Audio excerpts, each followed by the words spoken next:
Feel the real fear with us.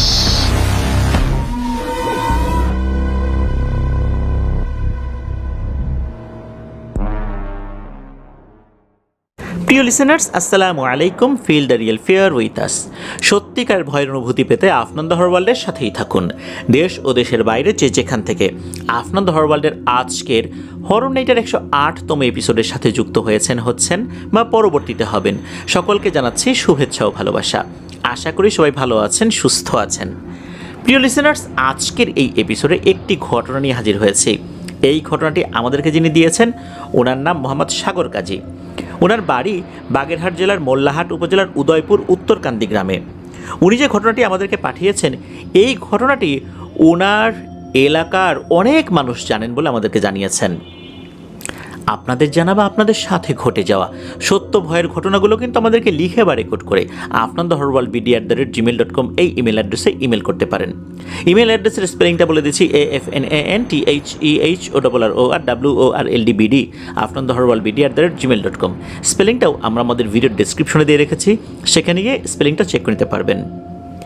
ঘটনা কেমন লাগছে তা জানিয়ে এই ভিডিওর কমেন্ট সেকশনে কমেন্ট করতে পারেন। এছাড়া আমাদের ফেসবুক পেজের গ্রুপ তো রয়েছে আফনান দ্য হরর ওয়ার্ল্ড নামে, সেখানে গিয়েও আপনাদের মতামত জানাতে পারেন। এই ভিডিওর লাইক বাটনে প্রেস করতে ভুলবেন না। ভিডিওর লিঙ্কটাও বেশি বেশি করে শেয়ার করে দেবার অনুরোধ করছি, তাহলে যারা সত্য ভয়ের ঘটনা শুনতে ভালোবাসেন তাদের কাছে আফনান দ্য হরর ওয়ার্ল্ড পৌঁছাতে পারবে। তাদের জানা বা তাদের সাথে ঘটে যাওয়া সত্য ভয়ের ঘটনাগুলো আমরা কিন্তু পেতে থাকবো। তাহলে আমাদের চলার পথ অনেকটা মসৃণ হবে এবং অনেকটাই দীর্ঘায়িত হবে ইনশাল্লাহ।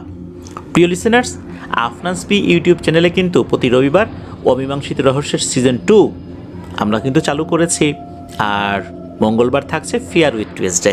যারা আমাদের ওই চ্যানেলে এখনও সাবস্ক্রাইব করেননি তারা দ্রুত সাবস্ক্রাইব করে ফেলুন। এই ভিডিওর ডেসক্রিপশনে কিন্তু আফনান্স পি ইউটিউব চ্যানেল লিঙ্কটা দেওয়া রয়েছে। চলুন ঘটনায় চলে যাই। প্রিয় লিসেনার্স, সাগর কাজী ভাই উনি যে ঘটনাটি আমাদেরকে পাঠিয়েছেন, এই ঘটনাটি ঘটেছিল ওনাদের পার্শ্ববর্তী গ্রাম আস্থাইল যেই জায়গাটা, সেখানে ওনাদের এলাকার বেশ নাম করা একটা বাড়ি, শরীফ বাড়ি। ওই শরীফ বাড়ির একটা ছেলে যার নাম হচ্ছে মোহাম্মদ আব্দুর রহমান, আর তার বন্ধু যার নাম হচ্ছে শরীফুল, তার সাথে মূলত এই ঘটনা ঘটেছিল। তো চলুন ঘটনা শুনে আসি। এই যে আব্দুর রহমান, এর পেশা হচ্ছে ছাগল গরু চড়ানো। শুনে মনে হতে পারে যে সে ছাগল গরু চড়ায়, তার আর্থিক অবস্থা কি ভালো না? না, বিষয়টা আসলে এরকম না। তার বাবা কিন্তু অত্যন্ত সম্মানিত একজন ব্যক্তি, আর তাদের জমি জমা অনেক। সমস্যা কিন্তু এই আব্দুর রহমানের মধ্যে। এই ছেলেটা ছিল খুবই দুষ্টু প্রকৃতির, আর তার বাজে ধরনের একটা অভ্যাস ছিল। সে অভ্যাসটা হচ্ছে, সে যদি কোনো কারণে রেগে যেত, সামনে থাকা মানুষ হোক, যেই হোক, যার উপর রাগ করবে তাকে কামড় বসিয়ে দিত। এদিকে এই ছেলের এরকম আচরণ অনেকেই তো সহ্য করতো না। অনেক সময় তার বাবাকে এই বিষয়ে নালিশ করা হয়েছে, তার বাবা শাসনও করেছেন, কিন্তু এই আব্দুর রহমানের এই যে অভ্যাস বা আচরণ, এটাতে পরিবর্তন দেখা গেল না। পারিবারিকভাবে, সামাজিকভাবে অনেকভাবে তাকে শাসন করার চেষ্টা করা হয়েছে, কিন্তু কোনোভাবেই সে এই বদ অভ্যাসটা বদলাতে পারেনি। শোনা যায় সে যখন ক্লাস 3তে পড়তো, তখন স্কুলের একজন টিচার দুষ্টুমির কারণে তাকে বেত দিয়ে কয়েকটা আঘাত করেছিলেন। তারপর এই আব্দুর রহমান রেগে গিয়ে ওই টিচারের হাতে এমন একটা কামড় বসিয়ে দিয়েছিলেন, এক কামড়ে মাংস উঠে গিয়েছিল। এই বিষয়টা নিয়ে পরবর্তীতে স্থানীয়ভাবে বসা হয়। তখন এই আব্দুর রহমানের বাবা, উনিও খুবই লজ্জিত হন ছেলের এহেন কর্মকাণ্ডে। এরপর সিদ্ধান্ত নেওয়া হয়, গণ্যমান্য ব্যক্তিদের উপস্থিতিতে সিদ্ধান্ত নেওয়া হয় যে আব্দুর রহমানকে স্কুল থেকে টিসি দিয়ে দেওয়া হবে।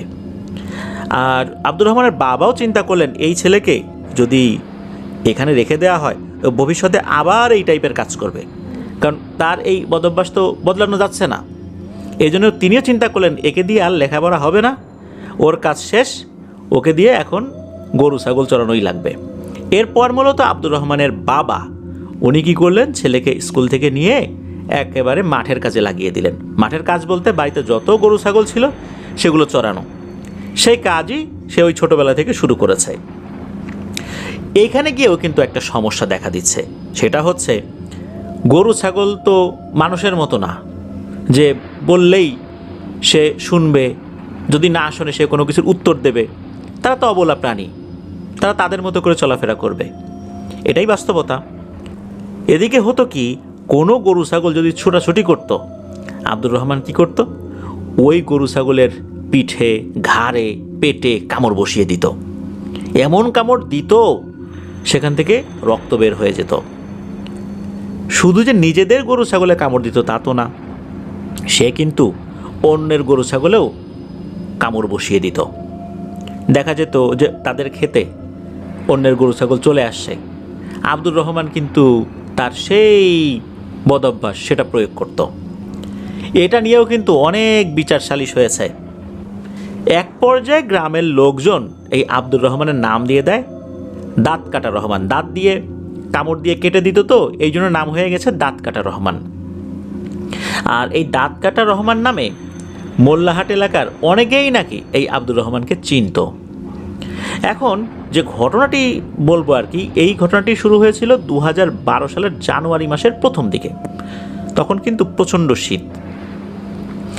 আর এই যে আব্দুর রহমান, তার কিন্তু এই বদ অভ্যাসের কারণে বন্ধুবান্ধব ছিল খুবই কম। তারপরেও তার একজন বন্ধু ছিল, এই বন্ধুটা তারই প্রতিবেশী, তার নাম হচ্ছে শরীফুল গাজী। এই শরীফুল গাজীর সাথে আব্দুর রহমানের সম্পর্ক কিন্তু অনেক ভালো ছিল। এই শরীফুলের বাবার নাম হচ্ছে মরহুম আলম গাজী, উনিও খুবই ভালো একজন মানুষ ছিলেন। কিন্তু এই যে শরীফুল এই আব্দুর রহমানের সাথে যেহেতু বন্ধুত্ব হয়েছে, এই দুইজনের কিন্তু অভ্যাসগত বেশ কিছু মিল ছিল। দুটোই ছিল খুবই দুষ্টু প্রকৃতির, এই কারণে দুজনের মিল কিন্তু খুব ভালোই হয়েছে। তো ঘটনা যে রাতে ঘটে সেই দিনটা ছিল মঙ্গলবার। প্রচণ্ড শীত পড়েছে, আর আমরা জানি শীতকালে কিন্তু খেজুর গাছ কাটা হয়। গাছ কাটা বলতে রস বের করার জন্য গাছের উপরিভাগের একটা নির্দিষ্ট অংশ কাটা হয়। যারা গাছ কাটেন এদেরকে আমরা স্থানীয়ভাবে গাছি বলে থাকি। এই যে শরীফুল আর আব্দুর রহমান, এই দুইজন তো খুবই দুষ্টু। রাতের বেলা খেজুরের রস চুরি করে খেতে তাদের খুবই ভালো লাগে। বিভিন্ন সময় তারা এই কাজ করে। তাদের এলাকায় একজন ব্যক্তি রয়েছেন, তার নাম হচ্ছে নিজাম। এই নিজাম উনি খুবই সাহসী এবং বদমেজাজি একজন মানুষ। তিনি গাছি ছিলেন, অনেকগুলো গাছ উনি গাছের মালিকদের কাছ থেকে নিতেন। সেই গাছের রস সংগ্রহ করবেন, সেখান থেকে উনি গুড় তৈরি করবেন, এগুলো বিক্রি করবেন। এটা ছিল তার পেশা। বিশেষ করে শীতকালে তিনি এই কাজটি করবেনই, যেহেতু উনি বিভিন্ন গাছগুলো মালিকের কাছ থেকে বুঝে নিতেন। সেই কারণে গাছগুলো পাহারা দেয়া, যাতে করে এই গাছের রসগুলো নষ্ট না হয়, এটা তো তার একটা দায়িত্ব। এই জন্য উনি হাঁড়ি পেতেই যে শুধু বসে থাকতেন বা বাড়িতে গিয়ে ঘুমিয়ে যেতেন তা কিন্তু না। উনি হাঁড়ি পাতার পর সারা রাত পাহারা দিতেন, বা রাতের একটা বড় অংশ উনি পাহারা দিতেন। এই কারণে কিন্তু ওনার পাতা হাঁড়ি থেকে রস খাওয়া এটা কিন্তু খুব কঠিন ব্যাপার ছিল। এদিকে এই যে আব্দুর রহমান আর শরীফুল, এই দুইজনও তো কম যান না। এই দুইজনও তো বেশ দুষ্টু। তারা চিন্তা করলেন যেভাবেই হোক এই নিজাম গাছির গাছ থেকে রস চুরি করে তারা খাবেই। শুধু রস চুরি করে খাবে না, এই রস চুরি করে তারা পায়েস রান্না করবে। এমনিতে খাবে, আবার রস নিয়ে পায়েস রান্না করবে, সেটাও খাবে। এখন নিজাম গাছির গাছ থেকে রস চুরি করে তো কঠিন ব্যাপার। সে সব সময় পাহারা দেয় রাতের বেলা। সে যেই গাছে হাঁড়ি বসিয়েছে সেই গাছগুলোর কাছে যায়, একবার যায় না, কয়েকবার যায়। সুতরাং একটা রেকি করতে হবে, অর্থাৎ সে কিভাবে আসা যাওয়া করে, একটা গাছের কাছ থেকে সে চলে যাওয়ার পর আবার ওই গাছের কাছে আসতে কতটুকু সময় লাগে, এই সময়ের মধ্যে তারা চুরি করবে। এই চিন্তা থেকে তারা তো এক রাতে বেরিয়েছে, অর্থাৎ যেই রাতে ঘটনা ঘটে আর কি। ওই সময় কিন্তু প্রচণ্ড কুয়াশা ছিল, যার কারণে দূর থেকে কিছু দেখা যাচ্ছে না। আর এই দুইজনের কাছে কিন্তু কোনো লাইট ছিল না। লাইট জ্বালালেই তো ওই নিজাম গাছি টের পেয়ে যাবে যে এখানে লোক আছে, তখন তো হবে আর এক বিপদ। আর নিজাম গাছির যেই হাঁড়ি, এই হাঁড়ি থেকে রস চুরি করে খেতে গিয়ে কত লোকে যে নিজাম গাছির লাঠির হাতের বেদম পিটুনি খেয়েছে তার হিসাব নেই। এই জন্য কিন্তু এই নিজামগাছির যেই হাড়ি এগুলোতে কেউ চুরি করতে যেত না। এই রিস্ক নিয়েই কিন্তু এই আব্দুর রহমান আর শরীফুল গিয়েছে। যেহেতু তাদের কাছে লাইট ছিল না আর কুয়াশাও ছিল, নিজামগাছি কিন্তু বুঝতে পারছে না যে এই নিজামগাছি ছাড়াও দূর থেকে 4টা চোখ অর্থাৎ 2 জোড়া চোখ নিজামগাছির উপর নজর রাখছে। নিজামগাছির কাছে কিন্তু লাইট ছিল, আবার এক হাতে একটা হারিকেনও ছিল, মানে দুটো জিনিসই ছিল, আর হাতে তো একটা লাঠি ছিলই। লাঠি মূলত দেখা যাচ্ছে যে হঠাৎ করে শেয়াল সামনে চলে আসলো, কুকুর সামনে চলে আসলো, আর রাত বেরিতে হাঁটাচলা করতে গেলে তো কত ধরনের জিনিস সামনে চলে আসতে পারে, সাপ চলে আসতে পারে, যদিও শীতকালে সাপের আনাগোনা কম থাকে তবুও আসতেই পারে। এই জন্যই মূলত হাতে একটা লাঠি নিয়ে সে চলাচল করত। আর চোর যদি সামনে পেত বেধরক পিটুনি দিতে সে বিন্দুমাত্র দ্বিতীয়বার চিন্তা করতো না। এদিকে তারা দেখছে যে নিজামগাছি কোথায় যায়। তো নিজামগাছির যে টর্চ লাইট বা হারিকেন এটা দেখলে তো বোঝা যাচ্ছে দূর থেকে, কুয়াশার মধ্যে তো বেশ দূরত্ব পর্যন্ত দেখা যায় আলোগুলো। তো বুঝতেছে যে একটা গাছ থেকে যখন আর একটা গাছের কাছে যায় পুরো রাউন্ড দিয়ে আসতে তার সময় লাগে মোটামুটি 15-20 মিনিটের মতো বা আধা ঘন্টার মতো। তো বুঝতে পারলো যে এই আধা ঘন্টার মধ্যে কাজ সারতে হবে। নিজামগাছি কোন কোন জায়গায় হাড়ি পেতেছে এটা কিন্তু তারা আগে থেকেই খোঁজ খবর নিয়েছিল। তারা বুঝতে পেরেছিল এই জায়গা থেকে এখন ওই জায়গায় যাবে, ওই জায়গা থেকে ওই জায়গায় যাবে, তারপর আবার এখানে আসবে। এরকম করে বেশ খানিকক্ষণ যখন হয়ে যায় তখন তাদের মধ্যে একটা আশার আলো জেগে ওঠে। তা হচ্ছে তারা খেয়াল করে নিজামগাছি এবার আর চারদিকে বেশি একটা ঘোরাঘুরি করছে না, 2 রাউন্ড দিয়েই সে বাড়ির দিকে চলে যাচ্ছে। এই দৃশ্য দেখে আব্দুর রহমান আর শরীফুল তো বেজায় খুশি যে এইবার বেশ আরামায়েশ করেই রস চুরি করা যাবে, যেহেতু সে বাড়ির দিকে চলে গেছে। তারা যখন দেখলো নিজামগাছি হাতে হারিকেন নিয়ে যাচ্ছে, মাঝে মাঝে টর্চ লাইটটাও জ্বালাচ্ছে, তারা দেখলো যে নিজামগাছি অনেক দূর চলে গেছে। এরপর তারা তাদের সেই চুরিবিদ্যার প্রয়োগ শুরু করে দিল। তারা গাছে উঠছে, তবে গাছে উঠছে কিন্তু একজন যে নিচে থাকবে আর একজন উপরে থাকবে সেটা এরকম না। তারা কি করেছে, প্রায় 8-10টা গাছ ভাগ করে নিয়েছে, যে একজন এই 5-6টায় উঠবে আর একজন ওই 5-6টায় উঠবে, এরকম করে আর কি। আর তারা কিন্তু নিজামগাছিকে খুব ভালো করে চিনতো, সে যে বাড়ি গেলেও ঘুমাবে না এটাও সে জানতো। হয়তোবা আধা ঘন্টা পরে ব্যাক করতো, এখন হয়তো 2 ঘন্টা পরে ব্যাক করবে। সুতরাং একদম নিশ্চিন্ত মনে যে চুরি করতে পারবে বিষয়টা এরকম না। তারপরও একটু রিলিফ তো পাওয়া গেছে। এখন কি করেছে, তারা তো রস চুরি করতে শুরু করেছে।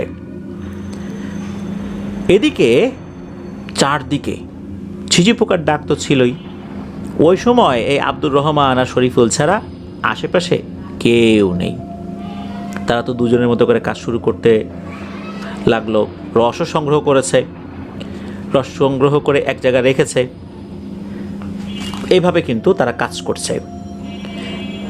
তারা যখন একটা গাছ থেকে রস সংগ্রহ করে তখন একটা জায়গায় এসে মিলিত হয়। ওই গাছ থেকে রস সংগ্রহ করে বড় একটা হাঁড়িতে রাখে, দুজনই রাখে, কারণ তখনও তো খুব বেশি রস পড়েনি। এভাবে তারা সংগ্রহ করছে। আব্দুর রহমান খেয়াল করলো সে 2টো গাছ থেকে রস সংগ্রহ করার পরও এই শরীফুল আসেনি। চিন্তা করলো কী ব্যাপার, কয়েকবার তো শরীফুলের সাথে দেখা হলো, আমি 2টো গাছ থেকে রস নামালাম, শরীফুলকে যে দেখলাম না, ঘটনাটা কি? এদিকে সে তো চিৎকার দিয়ে শরীফুলকে ডাকতেও পারছে না। সে বিভিন্ন ধরনের ইশারা, ইঙ্গিত, মুখ দিয়ে বিভিন্ন ধরনের শব্দ করছে। এই শব্দগুলো কিন্তু তাদের বলা ছিল যে এরকম শব্দ একজন আরেকজনকে করবে। সে যখন এরকম মুখ দিয়ে সাংকেতিক শব্দ করছে, এই শব্দের কোনো রিপ্লাই আসে না। একে তো প্রচণ্ড ঠান্ডা, ঘন কুয়াশা, আর এই জায়গাতে আব্দুর রহমান আর শরীফুল ছাড়া এখন আপাতত কেউই নেই। এরই মধ্যে হঠাৎ প্রচণ্ড জোরে একটা চিৎকারটা ছিল শরীফুলের। শুধু একবারই চিৎকারটা শোনা গিয়েছিল, তা হচ্ছে আমাকে বাঁচাও, জাস্ট এই একবারই। এখন এই একবার শব্দ হওয়ার পর আর তো কোনো সারা শব্দ পাওয়া যাচ্ছে না। এদিকে আব্দুর রহমান সে তো চিন্তায় পড়ে গেল যে শরীফুলের কি হলো। সেও তো ভয় পেয়েছে, নিশ্চয়ই কোনো একটা সমস্যা হয়েছে। এখন ভয় কাটিয়ে আব্দুর রহমানও 3বার বা 4বার ডাক দিয়েছে শরীফুলকে। শরীফুলের কোনো আওয়াজ পাওয়া গেল না। তখন শরীফুলকে খোঁজার জন্য সে আগানো শুরু করলো। হঠাৎ করে শক্ত কোনো কিছুর সাথে এমন জোরে একটা ধাক্কা খেয়েছে, ধাক্কা খেয়ে মাথার এক পাশে আঘাত পেয়েছে আব্দুর রহমান। সে পড়ে গেল নিচে। ওঠার পর দেখতে পেল যে সে যেই জিনিসটার সাথে ধাক্কা খেয়েছে এটা একটা খেজুর গাছ হতে পারে, কারণ এখানে তো ম্যাক্সিমামই খেজুর গাছ। কিন্তু সে যে পড়ে গিয়েছে ওইখানে আশেপাশে কোনো খেজুর গাছ নাই। যতই কুয়াশা থাক কিছুটা দূরত্ব পর্যন্ত দেখা যাচ্ছে, কিন্তু সে কিসের সাথে ধাক্কা খেলো সে তো কোনো কিছু দেখতে পেল না। তখন আব্দুর রহমান আরও ভয় পেয়ে যায়। এমন সময় সে ফিল করে তার পা ধরে কেউ হ্যাঁচকা টান দিয়েছে, তাকে টেনে হিঁচড়ে নিয়ে যাচ্ছে। সে নিজেকে ছাড়ানোর চেষ্টা করছে কিন্তু পারছে না। ওই সময়ে আব্দুর রহমান নিজেকে যতই চেষ্টা করুক ছাড়ানোর জন্য সে তো পারছে না। এমত অবস্থায় একটা ভয়ঙ্কর গায়েবী আওয়াজ ভেসে আসে। তা হচ্ছে, আব্দুর রহমান, অনেক তো মানুষকে বিরক্ত করছিস, মানুষকে, অবলা প্রাণীকে কামড়ে দিয়ে রক্ত বের করেছিস। রক্তের নোনতা স্বাদ দাঁতে লাগার পর খুব ভালো লাগে না? নেশা হয়ে গেছে।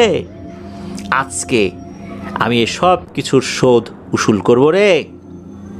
আজকে তোকে কামড়ে দিয়ে তোর রক্তের নোনতা স্বাদ কেমন তা আমি বুঝবো। এই কথা বলার পরপরই নাকি আব্দুর রহমান ফিল করে তার ঘাড়ের এখানে কে যেন ভয়ঙ্করভাবে কামড়ে দিয়েছে। মনে হচ্ছিল খুবই সূচালো দাঁত, অনেকগুলো দাঁত দিয়ে কামড়ে দিয়েছে তার ঘাড়ের উপরে। এমন জোরে এক চিৎকার দিয়েছে আব্দুর রহমান। আব্দুর রহমান অসহায় হয়ে গেছে, ওখানে আর কেউ নাই। আর এরপর আবার কি হয়, আব্দুর রহমান ফিল করে যে সে শূন্যে উঠে যাচ্ছে। তাকে শূন্যে তুলে ফেলে, শূন্যে তোলার পর আবার নিচে ছুঁড়ে মারে, আবার শূন্যে তোলে, শূন্যে তোলার পর আবার নিচে ছুঁড়ে মারে। এভাবে 2 বার ছুঁড়েছে। আব্দুর রহমানের শরীরে আর জোর নাই, চিৎকার যে দেবে এই শক্তিটাও তার শরীর থেকে হারিয়ে গেছে। এর মধ্যে ঘটে একটা ঘটনা। এই যে 3 বার ডাক দিয়েছিল শরীফুলকে, তারপর চিৎকার দিয়েছিল, অনেক দূর থেকে আবার এই যে নিজামগাছি উনি এই শব্দটা শুনেছিলেন। উনি চিন্তা করলেন যে কী ব্যাপার, ওইদিকে শব্দ আসে কোত্থেকে। উনি আবার বাড়ি থেকে হাঁটা ধরেছিলেন। ওনার বাড়ি যে খুব বেশি দূরে ছিল তা না, আবার অনেকেই তো রস চুরি করতে আসে, ডাকাডাকি করে, এরকম করে হয়তো বা কেউ এসে নিজেরা নিজেদের মধ্যে ডাকাডাকি করছে, আবার কেউ বিপদে পড়লো কিনা, ওই চিন্তা থেকে ও নিজামগাছি বের হয়ে আসেন। উনি যখন কাছাকাছি চলে আসেন, এসে দেখেন যে এই যে আব্দুর রহমান, তার অবস্থা খুবই খারাপ। তার ঘাড়ের কাছে খুব ভয়ঙ্করভাবে কে যেন কামড়ে দিয়েছে, গল গল করে রক্ত পড়ছে, সে কাতরাচ্ছে, কোনো কথা বলতে পারছে না।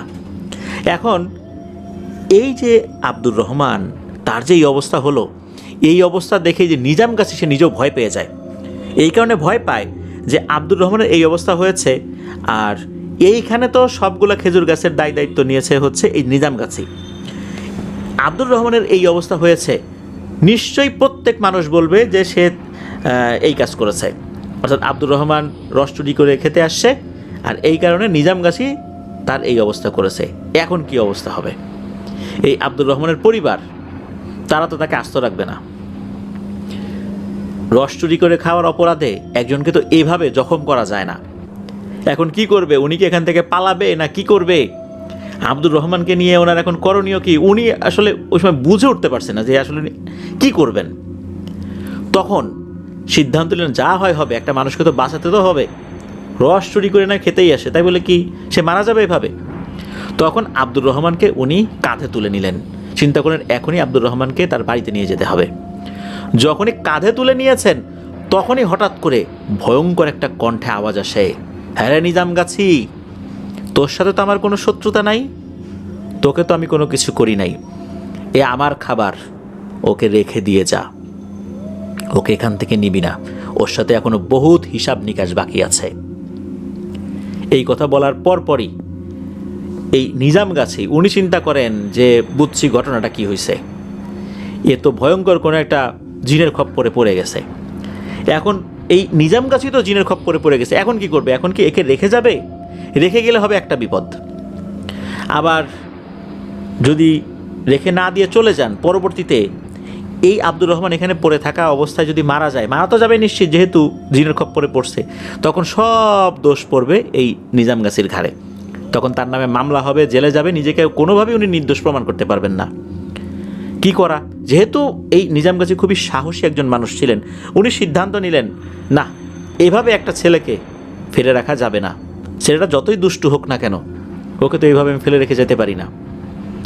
তখনই নিজামগাছি কি করেছেন, উনি চতুর্দিকে একটা দাগ দিয়েছেন। ওনার হাতে তো লাঠিটা ছিলই, লাঠি দিয়ে চতুর্দিকে একটা দোয়া করে দাগ দিয়েছেন। যেহেতু রাতের বেলা উনি চলাচল করতেন, বেশ সাহসী মানুষ ছিলেন, এই সমস্ত নিয়মকানুন ওনার ভালোই জানা ছিল। দাগ যখন উনি দিয়েছেন, তখন আর একটা জিনিস দেখতে পান যে অন্ধকারের মধ্যে হামাগুড়ি দিয়ে কে যেন এগিয়ে আসছে। উনি ভয় পেয়েছেন যে নিশ্চয়ই ওনার এই দাগের দিকে কোনো অশরীরই এগিয়ে আসছে হামাগুড়ি দিয়ে। কিন্তু কিছুক্ষণ পরে ওনার ভুল ভাঙে, উনি দেখতে পান আরে এ তো শরীফুল, এই ছেলেটা হামাগুড়ি দিয়ে ওইদিকে এগিয়ে আসছে। নিজামগাছি বুঝতে পারলেন শরীফুলও নিশ্চয়ই এখানকার কোনো আওয়াজ শুনেছে, সে কোনো একটা জায়গায় এভাবে আহত অবস্থায় পড়েছিল, সে এই দিকটাতে হামাগুড়ি দিয়ে আসছে। শরীফুল আস্তে আস্তে ওই বৃত্তের ভিতরে আসার চেষ্টা করছে। নিজামগাছি চিন্তা করলেন এটা কি কোনো অশরীরের কাজ, শরীফুলের রূপ ধরে ও কি এই বৃত্তের মধ্যে আসার চেষ্টা করছে, নাকি আসলে এটা শরীফুল। এদিকে এই যে শরীফুল কিনা তা তো আব্দুর রহমানের কাছ থেকে জানা যাচ্ছে না, কেননা আব্দুর রহমান তো তখন সেই অবস্থায় নাই। তখন তার অবস্থা খুবই শোচনীয়, যেভাবে রক্ত বের হচ্ছে তাতে মারা যাবার কথা। এদিকে একটা সময় উনি বুঝতে পারলেন যে এইটা আসলেই শরীফুল, কেননা শরীফুলের অবস্থা খুবই খারাপ ছিল। উনি তখন কি করেছেন, ওই বৃত্তের মধ্যে থেকে হাতটা বাড়িয়ে দিয়ে এক হ্যাঁচকা টানে শরীফুলকে বৃত্তের ভিতরে নিয়ে আসছেন। যখনই বৃত্তের ভিতরে নিয়ে আসছেন, এরপর বাইরে থেকে বিভিন্ন ধরনের হুঙ্কার আসতে থাকে, হুঙ্কার আসতে থাকে যে তুই কাজটা ভালো করলি না, তুই ওদেরকে আমার কাছে দিয়ে দে। কিন্তু উনি তো একজন মানুষ হিসাবে এই মানবিক মূল্যবোধ হারায় ফেলেন নাই। উনি যতই বদমেজাজি হন, উনি তো বদমেজাজি যাতে করে ওনার রস কেউ চুরি করে না খায়, এই জন্য উনি উদার হলে তো রসের হাড়ি একটাও থাকবে না, এই জন্য উনি বদমেজাজি। তাই বলে তো উনি দুটো মানুষকে মৃত্যুর মুখে ঠেলে দিয়ে এখান থেকে চলে যেতে পারেন না। উনি ওই বৃত্তের ভেতরে বসে আছেন, শরীফুল আর আব্দুর রহমানের মাথা তার কোলে দিয়ে, আর উনি ওনার মতো করে দোয়া দরুদ পড়ছেন যা জানেন। তখনও কিন্তু রাতটা শেষ হতে অনেক বাকি, রাত 1টার দিকেই ঘটনা শুরু হয়েছে। আর শীতকালে ফজর আজান হতে তো অনেক সময় লাগে। তো দীর্ঘ এই সময় প্রচণ্ড কনকনে ঠান্ডার মধ্যে উনি এইভাবে বসে আছেন, আর এদিকে এরকম হুঙ্কারের শব্দ আসছে। তবে ভয়ঙ্কর কোনো অবয়বে সরাসরি সামনের দিকে দেখা দিচ্ছে না ওই অবয়বটা। তো এরকম চলতে থাকে অনেকক্ষণ একদম ফজরের আজানের আগ পর্যন্ত। ফজর আজান যখন হয়ে যায় তখনও কিন্তু এই নিজামগাছি ওই বৃত্ত থেকে বের হন নাই। আস্তে আস্তে যখন সকাল হতে থাকে তখন কিছু লোকজন ওই দিকটাতে আসতে থাকে যারা কৃষিকাজ করেন। তখন ওই লোকজনদেরকে উনি ডাকেন, লোকজন এসে দেখে এই অবস্থা। এরপর সবাই মিলে ধরাধরি করে এই আব্দুর রহমানকে তার বাড়িতে পৌঁছে দেওয়া হয়, শরীফুলকে তার বাড়িতে পৌঁছে দেওয়া হয়। আব্দুর রহমানের অবস্থা তো খুবই খারাপ ছিল, তাকে দ্রুত হসপিটালে ভর্তি করানো হয়, অনেক রক্ত বেরিয়ে গিয়েছিল। সব ঘটনা খুলে বলেন এই নিজামগাছি। শুরুর দিকে অবশ্য লোকজন নিজামগাছির কথা বিশ্বাস করতে চান নাই, কেননা সবাই ধারণা করেছিল যে নিজেই পিটিয়ে হয়তো বা নিজামগাছি নিজের দোষটা ঢাকার চেষ্টা করছেন। পরবর্তীতে আব্দুর রহমানের যখন সেন্স ফেরত আসে, সে বিষয়টা বলে যে আসলেই এরকম ঘটনা ঘটছিল। তবে নিজামগাছিকে তো আব্দুর রহমান আর ওই সময় দেখতে পায়নি, কারণ তখন তো তার একটা অচেতন অবস্থা ছিল। শরীফুল দেখতে পেয়েছিল আর কি, সে তো ওইভাবে হামাগুড়ি দিয়ে এগিয়ে আসছে। তো শরীফুল মোটামুটি অল্প সময়ের মধ্যেই সুস্থ হয়ে যায়। শরীফুল জানায় যে সে যখন আর একটা সাইডে গিয়েছিল তখন কোনো এক অশরীরী তাকে আক্রমণ করে, আর এমনভাবে আক্রমণ করে প্রচণ্ড জোরে মেরেছে এক আসার। এই কারণে তার অবস্থা খারাপ হয়ে যায়, একবারই সে চিৎকার দিতে পেরেছিল। এরপর সে যখন এই দিকটাতে শব্দ শুনেছে, সেই শব্দের উৎস ধরে হামাগুড়ি দিয়ে আগানো শুরু করেছে। আর পিশাচটা তখন তো এই আব্দুর রহমানের দিকে আর নিজামগাছির সাথে কথা বলছে, এই কারণে সে ওই সাইড থেকে আস্তে আস্তে আগাতে পেরেছে। পরবর্তীতে একজন হুজুরের কাছে যখন নিয়ে যাওয়া হয়, হুজুর জানান এই যে আব্দুর রহমান, সে যে এই জায়গায় বে জায়গায় কামড়াকামড়ি করে বেড়ায়, হুটহাট করে বিভিন্ন জনকে কামড়ায়, বিভিন্ন গরু ছাগলকে কামড়ায়। কোনো এক সন্ধ্যার পর নাকি একটা ছোট্ট সুন্দর বাচ্চা গরুকে সে কামড়ে দিয়েছিল, লেজে কামড় দিয়েছিল। মূলত এই বাচ্চা গরুটা ছিল হচ্ছে ওই রাতের ওই ভয়ঙ্কর জিনের সন্তান। সে ওই গরুর বেশে রাতের বেলা খেলাধুলা করছিল, আর কোনো কারণ ছাড়াই আব্দুর রহমান ওই গরুর লেজে কামড়ে দিয়েছিল। এটা তার বদভ্যাস হয়ে গিয়েছিল। এটার প্রতিশোধ নেওয়ার জন্যই মূলত নাকি ওই অবয়বটা এসেছিল। ওই অবয়বটা এটাও বলেছিল যে বহুদিন সে তাকে তাকে ছিল, কবে আব্দুর রহমানকে পাওয়া যায়। ওই রাতে আব্দুর রহমানকে সে পেয়ে যায়, যার কারণে সে প্রতিশোধ নেবার চেষ্টা করেছে। কিছুটা প্রতিশোধ সে নিতে পেরেছে। তার ইচ্ছা ছিল আব্দুর রহমানকে একদম জানে মেরে ফেলা এবং তাকে খেয়ে ফেলা, যেহেতু তার সন্তানকে সে রক্তাক্ত করেছে। এটা তার একটা ক্ষোভ ছিল, কিন্তু সে পারেনি এই নিজামগাছির কারণে। আল্লাহর অশেষ রহমত ছিল, ওই সময় নিজামগাছি চলে আসছে, এই কারণে তার উদ্দেশ্যটা সফল হয়নি। তো এরপর যেটা হয় সেটা আসলে আমাদের মধ্যে আশা জাগায়। এতদিন অর্থাৎ সেই ছোটোবেলা থেকে এই আব্দুর রহমানের যে বদভ্যাসটা ছিল, আব্দুর রহমান এই বদভ্যাস থেকে নিজেকে পুরোপুরিভাবে আল্লাহর রহমতে মুক্ত করতে পারেন। এই ঘটনার পর থেকে সে একদম পুরোপুরি স্বাভাবিক হয়ে যায়। তার আচার আচরণে অনেক পরিবর্তন চলে আসে। আগে সেই দুষ্টুমি শেয়ার করে না। এই যে শরীফুল, যে সেও আগের মতো আর দুষ্টু থাকে না, তারা একদম স্বাভাবিক হয়ে যায় আর কি। আব্দুর রহমানের নাম যে দাঁত কাটা রহমান হয়ে গিয়েছিল, এই দাঁত কাটা রহমান নামে এখনও যদিও বা অনেক মানুষ চেনেন, তবে এখন যে কাউকে সে কামড়ে দেবে এই অবস্থান নাই। সেই অবস্থা থেকে আল্লাহর রহমতে পুরোপুরি মুক্ত হয়ে গেছেন। ছোটবেলা থেকে অনেক শাসন করেও যে কাজটি হয়নি, এই ঘটনার মাধ্যমে সেই কাজটি হয়ে গেছে। কোনো কোনো ঘটনা মানুষকে পরিবর্তন করে দেয়, কোনো কোনো ঘটনা মানুষের পুরো জীবনের একটা মোড় ঘুরিয়ে দেয়। আব্দুর রহমানের ক্ষেত্রেও আর শরীফুলের ক্ষেত্রেও একই রকমের ঘটনা ঘটেছিল। তো এইটাই ছিল ঘটনা। প্রিয় লিসেনার্স, আসলে ভয়ের ঘটনা নিঃসন্দেহে মারাত্মক হয়ে থাকে। যাদের সাথে ঘটে তাদের বেলায় তো এটা আরও ভয়ঙ্কর। আমরা শুনলেই তো ভয়ে আমরা কেঁপে উঠি। যাদের সাথে ঘটে তাদের কেমন অনুভূতি হতে পারে। কোনো কোনো ভয়ের ঘটনা মানুষের জীবনকে শেষ করে দেয়, কোনো কোনো ভয়ের ঘটনা মানুষের জীবনের মোড়কে পরিবর্তন করে দেয়। এমনটাই ছিল এই ঘটনা। ধন্যবাদ জানাচ্ছি আমাদেরকে যিনি ঘটনা পাঠিয়েছেন, মোহাম্মদ সাগর কাজী ভাইকে। আশা করি আপনার কাছ থেকে আরও অনেক অনেক ঘটনা ইনশাল্লাহ পাবো। বাগেরহাট থেকে বেশ কিছু ঘটনা আমরা পাই। আমাদের মাসফিক ভাইয়ের বাড়ি তো বাগেরহাটের মোল্লাহাটে। এছাড়া আমাদের আরেকজন আছেন তাহমিদ, সে ঘটনা পাঠায় মোরেলগঞ্জ থেকে। আর সাগর কাজী ভাই উনি ঘটনা পাঠাচ্ছেন। এরপর রোমান ভাই আছেন, উনিও ঘটনা পাঠান। তো বাগেরহাট থেকে বেশ অনেক ঘটনা আলহামদুলিল্লাহ আমরা পাচ্ছি। প্রিয় লিসেনার্স, আপনারাও কিন্তু প্রতিনিয়ত আমাদেরকে ঘটনা পাঠাতে পারেন লিখে বা রেকর্ড করে afnandaharwalbd@gmail.com এই ইমেল অ্যাড্রেসে। ঘটনা পাঠানোর সময় অবশ্যই আপনাদের সচল ফোন নাম্বারটি উল্লেখ করবেন, যাতে করে ঘটনার বিষয়ে যদি আমরা আরও কোনো তথ্য নিতে চাই আপনাদের সাথে যোগাযোগ করতে পারি। আর ঘটনা প্রচারের আগে আমি চেষ্টা করি সবাইকে ফোন করার জন্য। অনেকেই আসলে এমন একটা সময় ফোন করা হয়, সব সময় যে তাকে ফোনে পাওয়া যাবে এটাও তো বলা মুশকিল। কেননা দেখা যাচ্ছে ওই সময় উনি এমন একটা পরিবেশে আছেন, ফোনটা কাছে নাই, তখন ফোনে আমরা পাই না। তখন হোয়াটসঅ্যাপে তাদেরকে কানেক্ট করার চেষ্টা করি, তাদের কাছ থেকে ঘটনার বিষয়ে আমরা জানার চেষ্টা করি। সবসময় যে ফোন দিতে পারি তাও না, যারা অনেক পরিচিত হয়ে গেছেন, অনেকবার কথা হয়েছে, তাদের সাথে আসলে সবসময় ফোনে কথা হয় না। যারা একদম নতুন তাদের সাথে ফোনে কথা বলার চেষ্টা করি আর কি। আর ঘটনার বিষয়ে যদি এমন কোনো তথ্য অতিরিক্ত জানার দরকার থাকে সেক্ষেত্রেও আমরা যোগাযোগ করি। প্রিয় লিসেনার্স, আজকের এপিসোডে পর্যন্তই। আগামীকাল আফনান্স বি ইউটিউব চ্যানেলে ফিয়ার উইথ টুয়েসডে শোনার আমন্ত্রণ জানাচ্ছি। আর আসছে বৃহস্পতিবার থার্সডে নাইটের নতুন আরও একটি এপিসোড শোনার আমন্ত্রণ জানিয়ে বিদায় নিচ্ছি। সবাই ভালো থাকবেন, সুস্থ থাকবেন, আমার জন্য দোয়া করবেন, আমার পরিবারের জন্য দোয়া করবেন, আপনাদের জন্য দোয়া রইল, আপনাদের পরিবারের প্রত্যেকের জন্য দোয়া রইল। মহান আল্লাহ সুবহানাহু ওয়া তাআলা আমাদেরকে ভালো রাখুন, সুস্থ রাখুন, নিরাপদে রাখুন, আফনান দ্য ওয়ার্ল্ডের সাথে রাখুন। আসসালামু আলাইকুম।